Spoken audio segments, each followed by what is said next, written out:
stupid than the other. May nakita akong maraming kulang sa BICAM report. Yung Bicameral Conference Committee report, pinirmahan kahit may mga nakikita tayong bangko.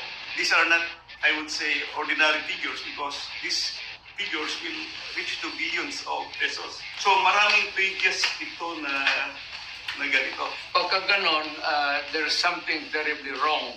And as a matter of fact, I would say, kung may mga blanco yan lumusot, that is not a valid legislation. Pagkaputol-putol yan o may kulang, that is not a valid budget. Hindi na pwedeng mag-blanco-blanco dyan sa pera ng tao. Ano ka man? I would like to remind Congress, mali ho yan. It's invalid. Please correct it. You cannot pass an incomplete appropriation or bill for that matter, whatever.